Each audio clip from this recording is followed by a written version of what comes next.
¿Sabías que varios intérpretes del cine de ficheras mexicano no solo fueron figuras centrales de comedias subidas de tono, sino también personajes profundamente detestados detrás de los reflectores? Desde galanes que humillaban a sus compañeras frente a todo el equipo hasta comediantes que detonaban pleitos, vetos, rupturas y escándalos que casi destruyen trayectorias completas.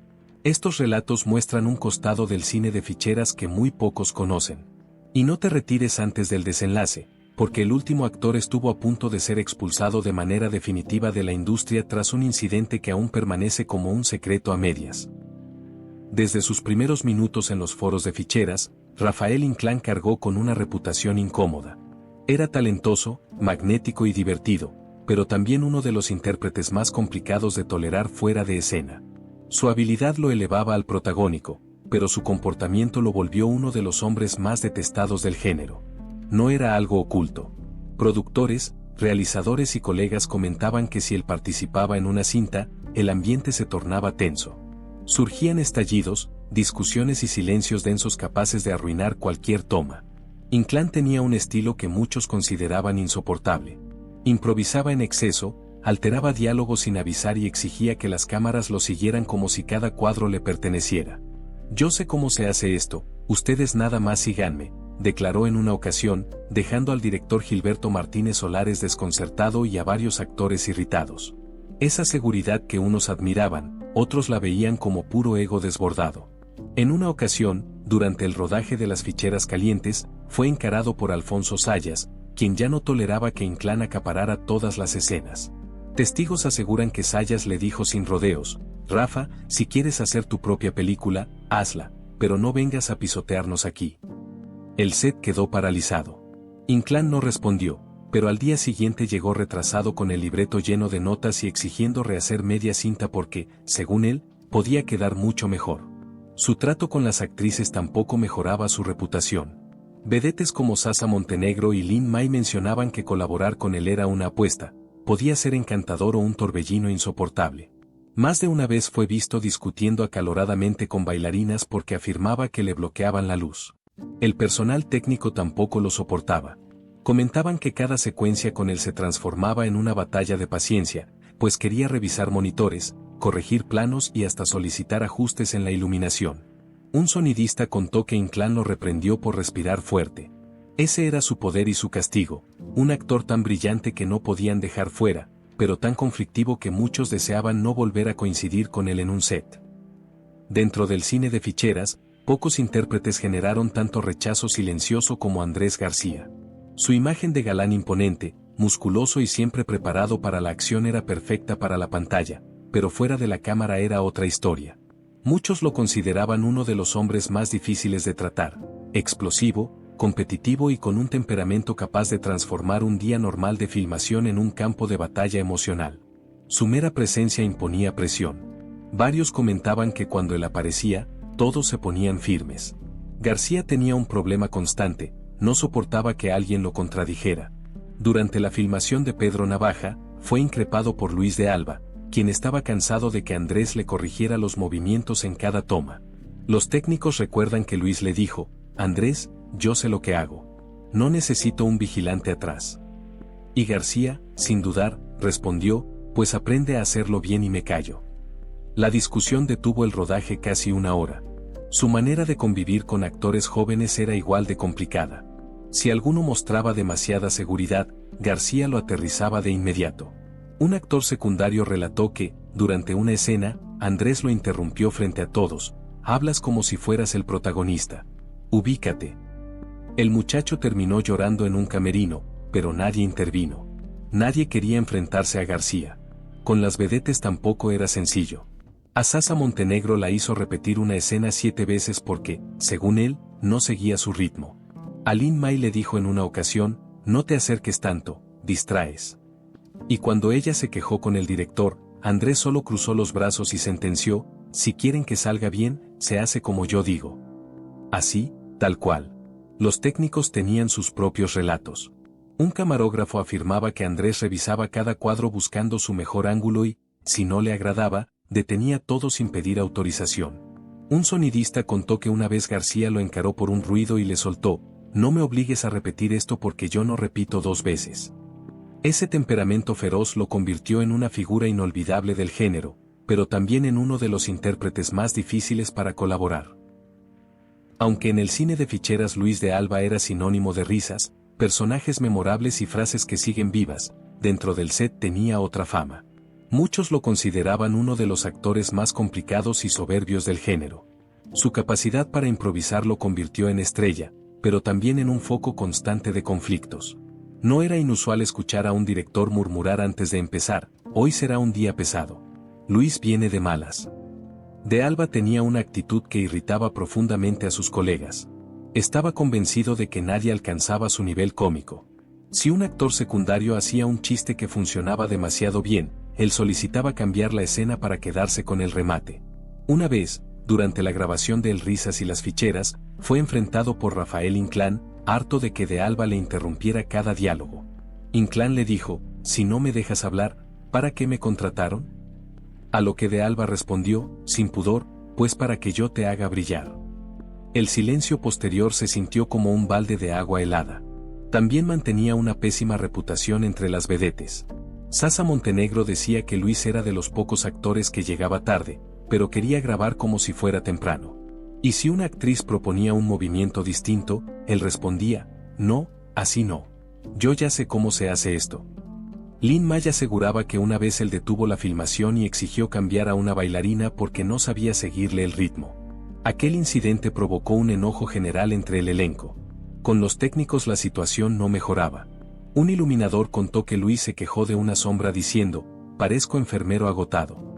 Ilumíname como estrella, no como relleno. Un sonidista recordaba que De Alba solía moverse fuera de marca solo para llamar la atención, obligando a repetir tomas completas. Lo hacía a propósito, decía. Le encantaba que todos volvieran la mirada hacia él. De Alba tenía ese extraño magnetismo. El público lo adoraba tanto como muchos colegas lo detestaban. Y aunque era pieza clave del cine de ficheras, trabajar con él era una prueba constante de paciencia que no todos lograban superar.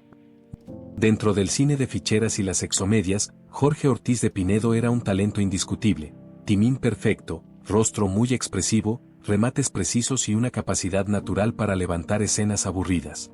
Pero esa misma perfección que el público celebraba era exactamente lo que, detrás de cámaras, lo convirtió en uno de los actores más rechazados del género. No por grosero o violento, sino porque su nivel de exigencia era tan elevado que terminaba haciendo enojar a medio equipo. Ortiz de Pinedo tenía una costumbre que desesperaba a directores y actores por igual: pedía repetir las escenas hasta que quedaran impecables. Incluso si eran simples chistes de doble sentido que al público le provocarían risa aunque estuvieran un poco desfasados. Un camarógrafo contaba que cuando Jorge decía otra, todos suspiraban porque sabían que podían venir 5 tomas adicionales. Y si el director intentaba avanzar, él preguntaba: ¿de verdad les gustó? Yo siento que todavía no está. Durante la filmación de La Pulquería, Luis de Alba lo encaró después de que Jorge solicitara repetir una toma donde solo tenía que levantar una ceja. De Alba le reclamó: no estamos haciendo televisión inglesa, Jorge. Y Ortiz de Pinedo respondió: si lo hago mal, se nota. Ese choque se volvió famoso porque ambos eran talentos enormes, pero con estilos completamente opuestos. Con las vedettes el asunto era distinto. Jorge era respetuoso, sí, pero al trabajar con ella se ponía excesivamente técnico, corregía posiciones, pedía ajustar el ritmo de las coreografías o preguntaba si el movimiento coincidía con la intención del chiste. Lin May decía que grabar con él era como hacer comedia con un maestro regañón. Sasa Montenegro recordaba que si alguien se equivocaba 1 centímetro, él exigía repetirlo todo porque la coordinación es importante. Los técnicos lo padecían en otra forma. Un sonidista aseguraba que Pinedo tenía la manía de probar su respiración antes de cada línea, lo cual se colaba en todas las pruebas de audio. Un iluminador relataba que Jorge pedía revisar la luz en su rostro en cada cambio de cámara, diciendo: si no me veo bien, no se entiende el gesto. El equipo sabía que trabajar con él garantizaba calidad, pero también retrasos. El colmo ocurrió durante una película donde, según testigos, Ortiz de Pinedo solicitó repetir una escena completa porque el chiste cayó 1 segundo antes de tiempo. El director exhaló con frustración, giró y dijo: Jorge, esto es ficheras. Relájate. Él no se relajó. Era talentoso, meticuloso y comprometido. Pero precisamente ese exceso de compromiso era lo que hacía que en los sets muchos lo evitaran. Su búsqueda constante de perfección lo convertía en un actor brillante y desesperante. Si hubo alguien que acumuló resentimientos silenciosos dentro del cine de ficheras, ese fue Alfonso Zayas. Su imagen pública era la de un hombre simpático, pícaro y ágil para los albures, pero en los camerinos la historia cambiaba. Numerosos compañeros lo consideraban uno de los intérpretes más desagradables del género, no por escándalos personales, sino por su actitud dominante y su forma abrasiva de marcar territorio en cada proyecto. Desde la primera lectura del guión dejaba claro quién controlaba la situación. No compartía el protagonismo fácilmente. Zayas tenía una costumbre que lo volvió detestable entre los actores jóvenes: humillarlos con bromas pesadas. Comentarios como, si quieres salir en cuadro, aprende a respirar como actor, eran frecuentes. Y aunque a veces lo decía riendo, el tono dejaba claro que no era un chiste. Durante el rodaje de La risa caliente fue observado regañando a un novato porque le hacía sombra en una escena. Tú ponte donde no estorbes, le soltó frente a todo el equipo. El joven jamás volvió a filmar una cinta del género. Su rivalidad con otros protagonistas era famosa. Con Andrés García tuvo más de un enfrentamiento, pero uno de los más recordados ocurrió cuando García lo encaró en una pausa de grabación y le dijo: o respetas las marcas o te las voy a enseñar a golpes. Zayas simplemente sonrió y respondió: primero aprende a actuar, machito. Ese día el set estuvo al borde de un conflicto real. También cargaba con una reputación complicada entre las vedettes. Lin May relataba que Zayas podía ser encantador, pero si percibía que una actriz le robaba cuadro, la ignoraba por completo o modificaba frases para quedar él como el gracioso. Sasa Montenegro mencionó que Zayas acostumbraba llegar sin estudiar el libreto porque él improvisaba mejor que cualquier guionista. Los técnicos tampoco lo olvidan. Un iluminador aseguraba que era el único actor que revisaba las luces con la mano en la cintura y decía: ponme algo que me haga ver más guapo, porque así parezco maestro de primaria. Esa soberbia, combinada con su innegable talento, lo convirtió en un rostro amado por el público y profundamente rechazado por muchos que trabajaron con él. Aunque Paco Stanley no fue figura central del cine de ficheras como otros intérpretes del género, sus apariciones especiales y cameos dejaron una impresión tan fuerte que muchos dentro del medio lo consideraban uno de los hombres más complicados y más detestados con los que se podía trabajar, no por falta de talento, sino por una mezcla explosiva de ego, exigencias absurdas y un carácter que hacía que cualquier set se sintiera como una bomba de tiempo. Paco llegaba a las grabaciones con una energía arrolladora, pero también con un aire de superioridad que irritaba profundamente a sus compañeros. Desde que cruzaba la puerta del estudio ordenaba mover objetos, cambiar luces y ajustar cámaras para verse mejor. Un iluminador comentaba que Stanley llegó a decirle: ponme una luz que haga milagros, porque hoy vengo desvelado. Para algunos era gracioso, para otros un insulto disfrazado. En una ocasión, durante un pequeño papel en las ficheras del vicio, fue enfrentado por Luis de Alba, cansado de que Stanley improvisara líneas que no estaban en el guión. De Alba le dijo: Paco, esto no es tu programa, aquí todos actuamos. A lo que Stanley respondió: si yo digo algo, te aseguro que el público se ríe más. El pleito escaló tanto que el director tuvo que suspender la filmación por el resto del día. Las vedettes tampoco lo soportaban. Sasa Montenegro aseguraba que Paco se acercaba demasiado, invadía el espacio y hacía comentarios fuera de lugar disfrazados de chistes. Lin May comentaba que grabar con él era complicado porque jamás seguía la coreografía, se movía como si estuviera en un escenario propio. Y cuando algo no le resultaba, culpaba al vestuario, a las bailarinas o al director. Pero quienes más resentían su presencia eran los técnicos. Paco tenía la costumbre de responsabilizar al equipo por cualquier falla: un audio distorsionado, un foco mal alineado o un encuadre fuera de marca. Un sonidista relataba que en una ocasión Stanley lo señaló frente a todos y dijo: ese ruido no soy yo, es el aparato. El aparato estaba perfecto. Paco simplemente no sabía controlar su respiración frente al micrófono. La paradoja era evidente. Su personalidad carismática lo hacía inolvidable para el público, pero su actitud dentro del set lo convirtió en uno de los actores más detestados por quienes realmente tenían que lidiar con él. Dentro del cine de ficheras, Roberto el Flaco Guzmán cargó con una fama que pocos se atrevían a mencionar abiertamente. Era uno de los intérpretes más incómodos, temperamentales y odiados del género. Su presencia imponía respeto, sí, pero también temor. Muchos compañeros aseguraban que trabajar con él era como manipular dinamita. Cualquier comentario podía hacerlo estallar. No era raro que un director dijera antes de grabar: prepárense, hoy viene el flaco. Guzmán tenía el hábito de considerarse el único actor serio dentro de un ambiente de comedia y albures. Miraba con desprecio a los nuevos, corrigiendo tonos, miradas y hasta posturas. Un actor secundario contó que apenas saludó al flaco en un set, este respondió: no me hables cuando estoy entrando en personaje. Esa frase se volvió leyenda, repetida con burla por quienes lo padecieron. En una ocasión, durante el rodaje de Las Ficheras y sus juguetes, fue encarado por Rafael Inclán, cansado de que Guzmán se quejara de cada escena. Inclán le dijo: si todo te molesta, ¿para qué aceptaste la película? Y el flaco contestó con frialdad: porque alguien tiene que darle calidad a estas porquerías. La frase cayó tan mal que varios miembros del equipo pidieron grabar secuencias por separado para no coincidir con él. Con las vedettes su reputación era aún peor. Sasa Montenegro mencionaba que Guzmán podía ser intimidante, incluso en silencio. Te miraba como si fueras una intrusa, decía. Lin May contó que durante una escena en la que ella debía acercársele, él murmuró: no te pongas tan encima. No lo necesito. La incomodidad fue tal que el director terminó modificando la coreografía. Los técnicos lo recordaban como uno de los intérpretes más exigentes y difíciles. Un sonidista decía que Guzmán tenía una manía peculiar: si escuchaba la más mínima interferencia en el set, detenía la escena sin permiso. Eso arruina mi intensidad, afirmaba. Un camarógrafo relataba que el flaco revisaba el monitor y decía: no me filmen de ese lado, ahí me veo enfermo. No importaba cuántas veces hubiera que reacomodar las luces. Su carácter duro lo hacía perfecto para sus personajes, pero insoportable como compañero. Algunos decían en voz baja que trabajar con él era una penitencia y que el flaco tenía el talento de convertir cualquier día de grabación en una prueba de resistencia emocional. Si había un actor del cine de ficheras que despertaba cariño en el público y verdaderas jaquecas en los sets, ese era Alberto "El Caballo" Rojas.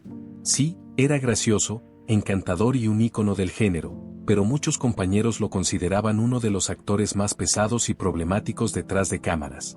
Tenía fama de ser indisciplinado, impredecible y extremadamente competitivo. Una combinación que volvía cada día de rodaje una prueba de resistencia emocional para productores, actores y técnicos. El Caballo tenía una costumbre que lo volvió insoportable para varios: improvisaba incluso cuando no debía.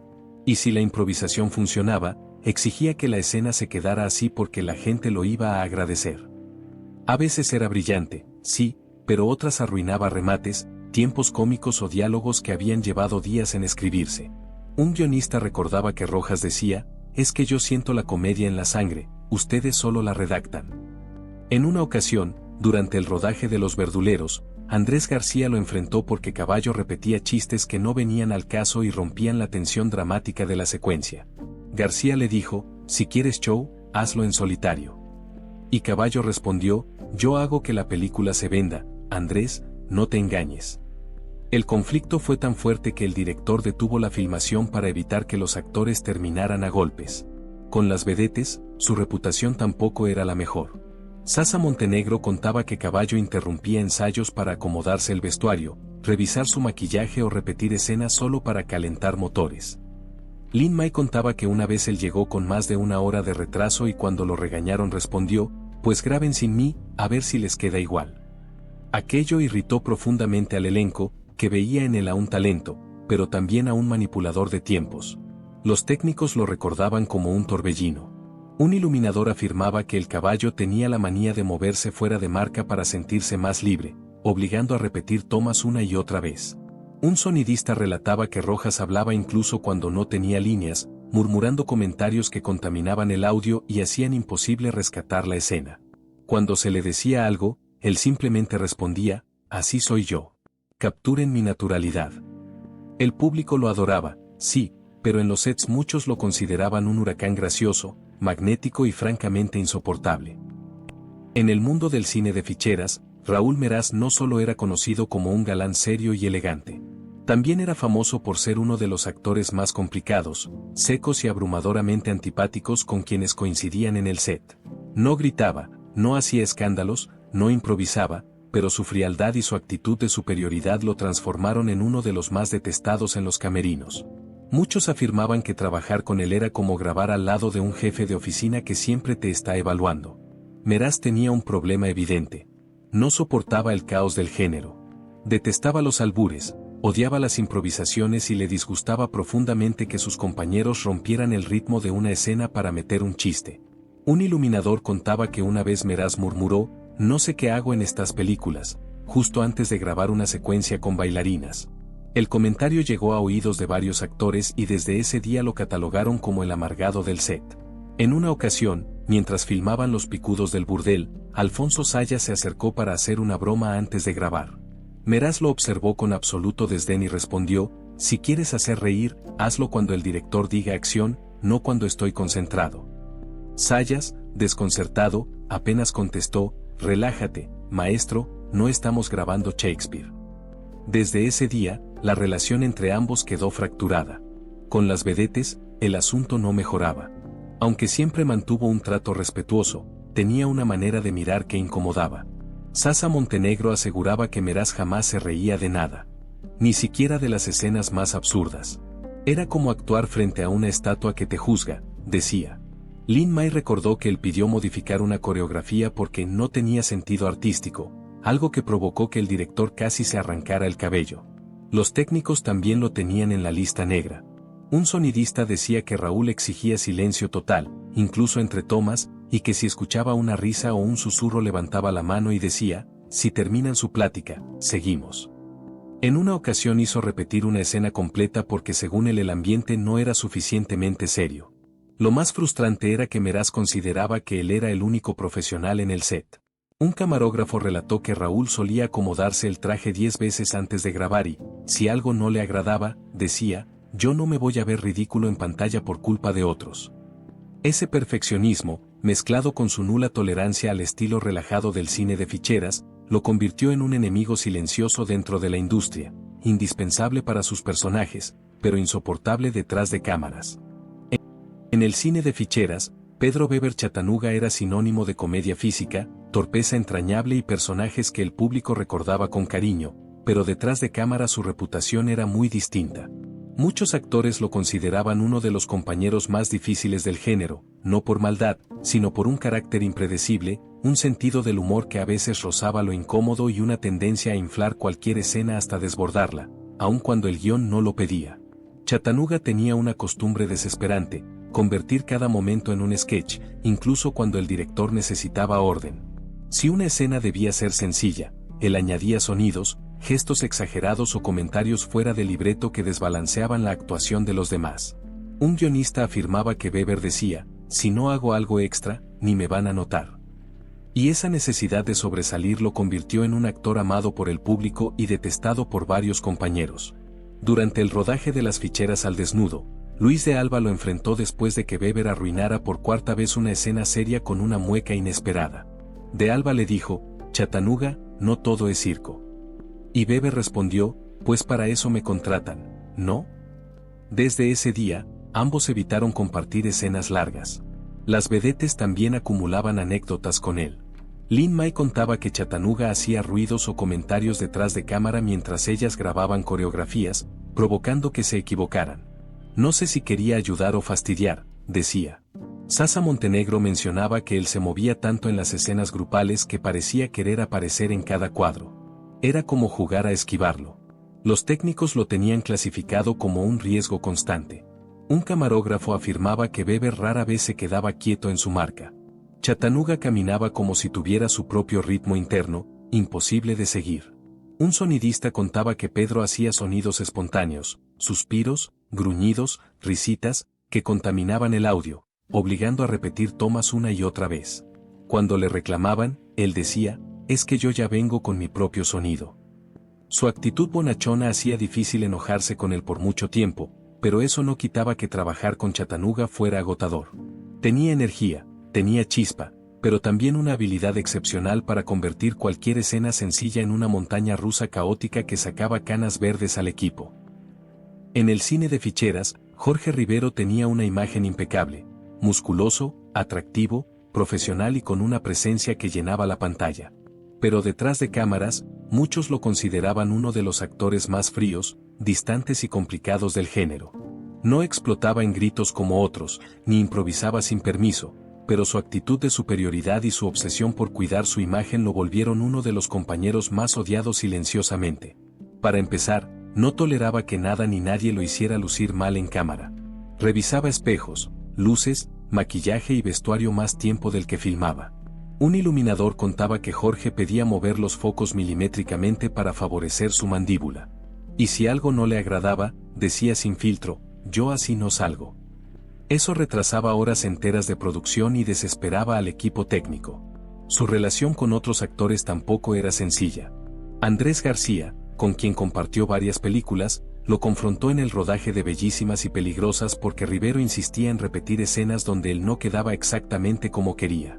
García le soltó, no estamos filmando una campaña de perfume. Rivero respondió, pues tú graba como quieras, yo tengo una imagen que mantener. Desde ese momento, ambos grabaron sus escenas con una tensión que podía cortarse con un cuchillo. Con los comediantes del género era peor. Luis de Alba decía que Rivero no sabía reírse ni aunque el chiste fuera para él. Hubo una ocasión en la que de Alba, molesto porque Jorge no reaccionaba a un remate, le preguntó, ¿te cayó bien el chiste? Y Rivero contestó, no vine a reír, vine a trabajar. Aquella frase se volvió famosa en los pasillos. Las vedettes sentían que Rivero las veía como adornos. Sasa Montenegro decía que él ensayaba solo y luego pedía que las actrices se adaptaran a su ritmo. Lin-May comentó que una vez él pidió cambiar una coreografía porque no quería hacer ciertos movimientos que lo hacían ver ridículo, obligando al equipo a rehacer toda la secuencia.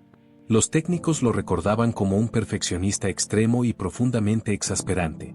Un sonidista contaba que Rivero interrumpía una toma por cualquier ruido, incluso si era un zapato rozando el piso a metros de distancia. Ese sonido no está en mi escena, decía.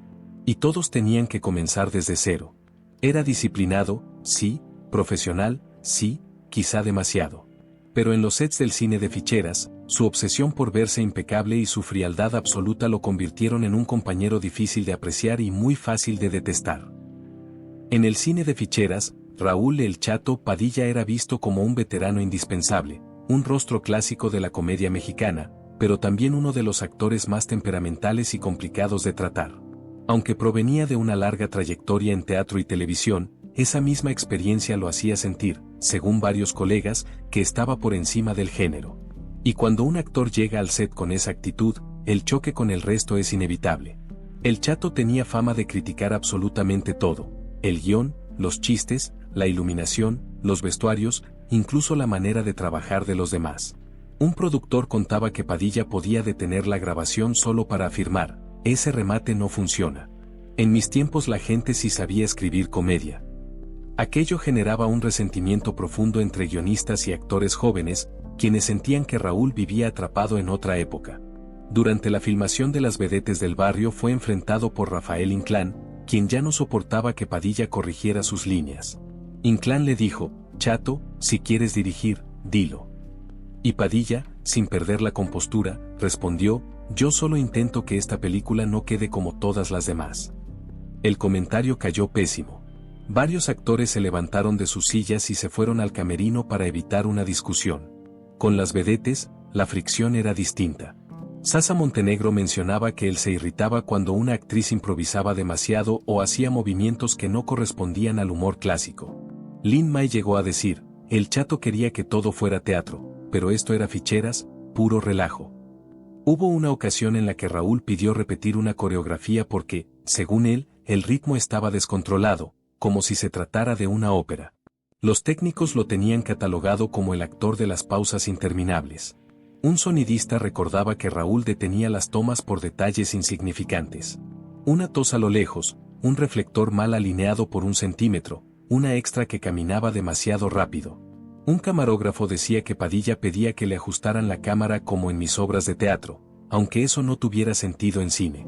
Aún así, su presencia imponía respeto y ese respeto, combinado con su constante nostalgia por la comedia bien hecha, generaba tensión. Había quienes decían, el Chato sabe, sí, pero hace el ambiente pesado. Era un profesional con talento incuestionable, pero también uno de los más detestados por lo difícil que era trabajar bajo sus reglas personales. En el cine de ficheras, Manuel el Flaco Ibáñez fue una pieza fundamental. Humor corporal, mirada perdida, torpeza encantadora y un estilo único que lo volvió inolvidable. Pero lo que el público no sabía era que, detrás de esa simpatía, Ibáñez tenía una reputación que lo colocaba entre los actores más incómodos para grabar. No por mala persona, sino por lo complicado que resultaba filmar con él. Distraído, caótico, olvidadizo y con una habilidad casi mágica para arruinar tomas sin darse cuenta. El Flaco tenía una costumbre que enloquecía a cualquier director: jamás se aprendía el guión completo. Llegaba al set con las líneas más o menos memorizadas y el resto las improvisaba. A veces funcionaba brillantemente, otras dejaba a sus compañeros totalmente desubicados. Un guionista contaba que Ibáñez decía: el libreto está bien, pero yo lo siento mejor así. Eso generaba discusiones eternas, especialmente con actores que dependían del ritmo cómico. Durante el rodaje de Los Verduleros 3 fue confrontado por Luis de Alba, quien ya no soportaba que Ibáñez se equivocara en líneas claves. De Alba le dijo: Flaco, así no se puede rematar nada. Y el Flaco, con su tono despreocupado, respondió: tú remata como quieras, yo solo fluyo. Aquella frase se volvió una broma interna y un detonante de frustración para el equipo. Con las vedettes, su caos también era motivo de choque.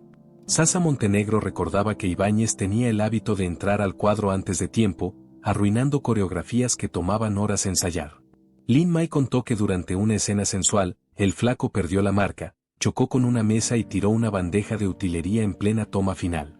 El director casi se desmayó del coraje. Los técnicos lo querían, pero también lo padecían.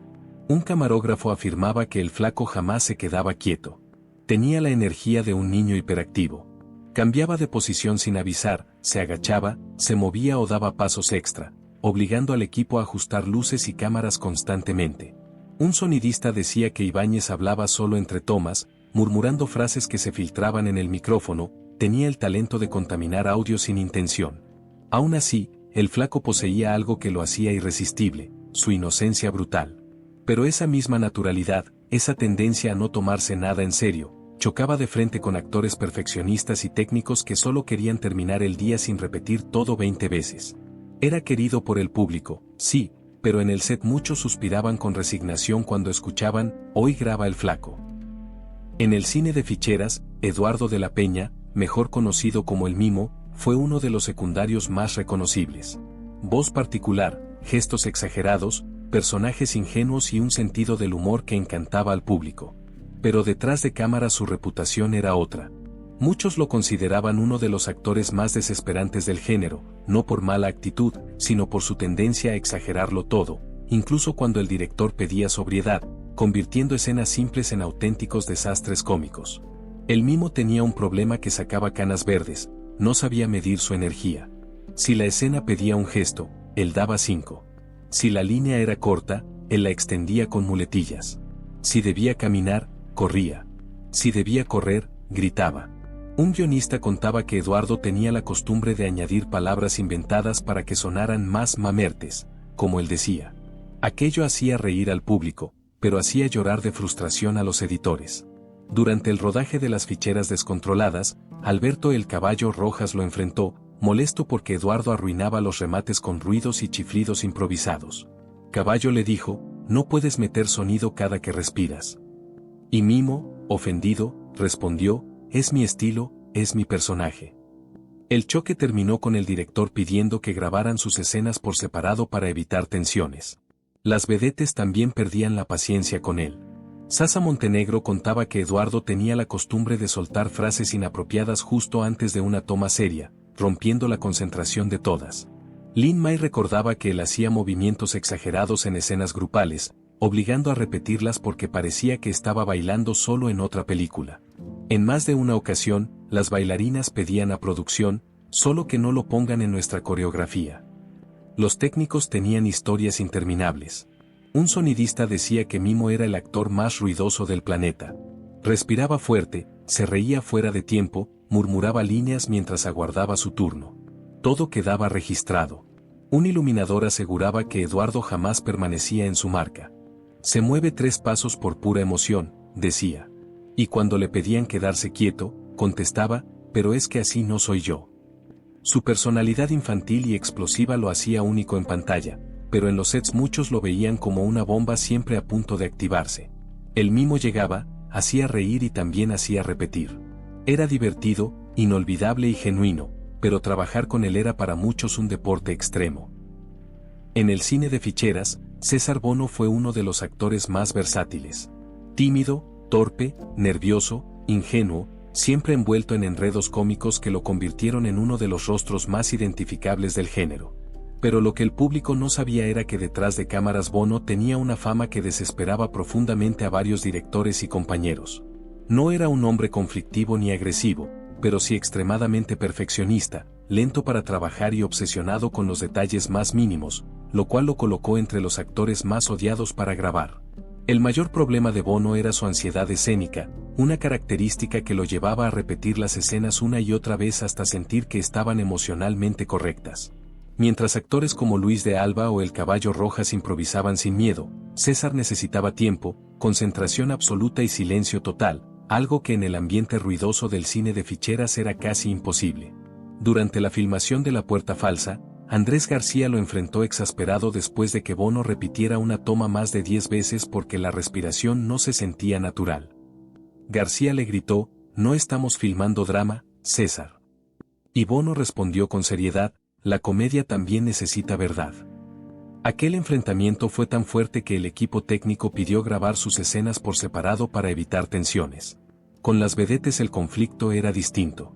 Bono se ponía demasiado nervioso en escenas sensuales. Sasa Montenegro contaba que César sudaba tanto que había que retocar maquillaje cada 2 tomas. Lin May decía que él pedía no acercarse demasiado para poder concentrarse. Eso provocaba retrasos enormes y desajustes en coreografías que ya estaban perfectamente ensayadas. Los técnicos lo padecían igual. Un sonidista decía que Bono tenía la manía de susurrar sus líneas antes de decirlas, lo cual arruinaba todas las pruebas de audio. Un camarógrafo relataba que César pedía ajustar la cámara a su propio ritmo, diciendo cosas como: "Denme un segundo, todavía no siento el momento".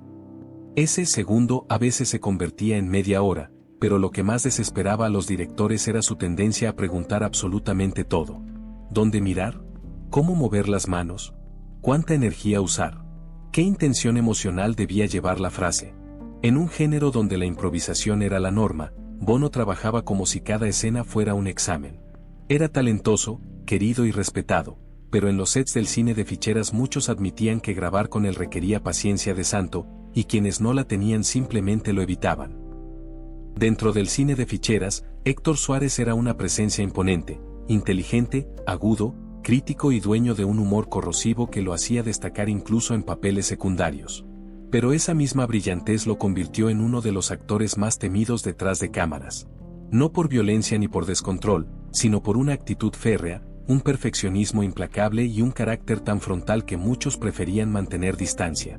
Suárez no toleraba mediocridades y lo dejaba claro en cada set, lo que lo llevó a ser considerado por varios como uno de los intérpretes más difíciles del género. Suárez tenía una costumbre fatal en un ambiente caótico como el de las ficheras: cuestionarlo todo. Desde el guión hasta los movimientos de cámara, pasando por el ritmo de los chistes y la lógica de las escenas. Un guionista recordaba que Héctor decía: "Si no tiene sentido, no lo voy a decir. Yo no vengo a hacer porquerías". Eso, para algunos, era admirable, para otros, una pesadilla. Durante la filmación de El Mil Usos y las ficheras, fue confrontado por Alfonso Sayas, harto de que Héctor corrigiera el texto frente a todos. Sayas le soltó: "Si no te gusta, dirige tú". Suárez respondió sin pestañear: "No necesito dirigir para saber cuando algo está mal hecho". El ambiente se volvió tan tenso que la producción suspendió la jornada para evitar una explosión mayor. Con otros actores de carácter fuerte, los choques eran inevitables. En una ocasión, mientras grababan una comedia grupal, Andrés García discutió con él porque Suárez insistía en repetir una escena donde García ya había quedado conforme. Héctor le dijo: "Se nota que no te importa la calidad".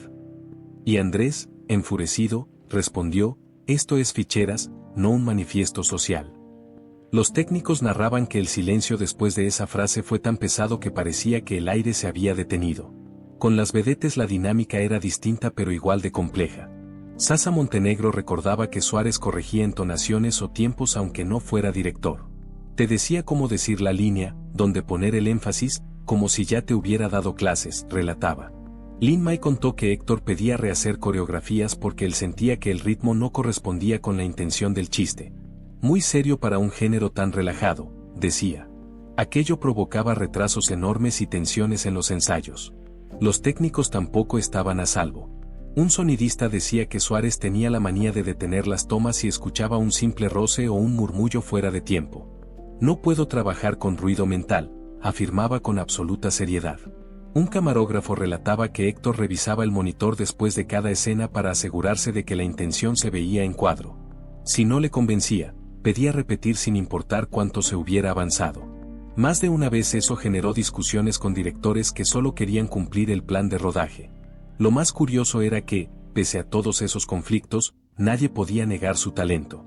Era de los pocos actores que podían elevar una escena mediocre con una mirada o un gesto preciso. Pero esa misma grandeza artística era la que convertía cada jornada con él en un reto extenuante. Algunos actores decían, Héctor te hace mejor, pero te exprime. Otros simplemente lo evitaban. Su apellido se volvió sinónimo de calidad y de dolores de cabeza. En el cine de ficheras, donde muchos trabajaban con improvisación y ligereza, Suárez era una anomalía, un perfeccionista feroz que podía transformar un día cualquiera en un campo de batalla emocional donde solo sobrevivían los pacientes. Dentro del cine de ficheras, Humberto Elizondo fue una presencia peculiar, serio, preparado, disciplinado y con un estilo actoral que contrastaba brutalmente con el desorden cómico que dominaba el género. Ese profesionalismo que lo distinguía del resto también lo convirtió en uno de los actores más difíciles de soportar detrás de cámaras. Muchos lo describían como un hombre rígido, distante y obsesionado con que todo funcionara como si estuvieran filmando un drama de prestigio, no una comedia ligera llena de albures. Elizondo tenía una costumbre que irritaba a compañeros y técnicos por igual, corregía todo. Absolutamente todo. Si el guión tenía un error, lo señalaba. Si un actor cambiaba una palabra, lo reprendía. Si el director pedía improvisar, Elizondo cuestionaba la lógica de la escena. Un guionista contaba que Humberto decía, el humor no está peleado con la coherencia. Esa frase era elegante en papel, pero en el set sonaba como un regaño solemne que detenía el ritmo de la filmación. Su relación con los actores más relajados era especialmente complicada. Durante la filmación de Las ficheras contraatacan, Luis de Alba perdió la paciencia luego de que Humberto lo interrumpiera por cuarta vez para decirle que estaba desbalanceando la intención del chiste. De Alba le respondió, esto no es Shakespeare, Humberto. Y Elizondo, frío como siempre, replicó, precisamente por eso hay que hacerlo con dignidad.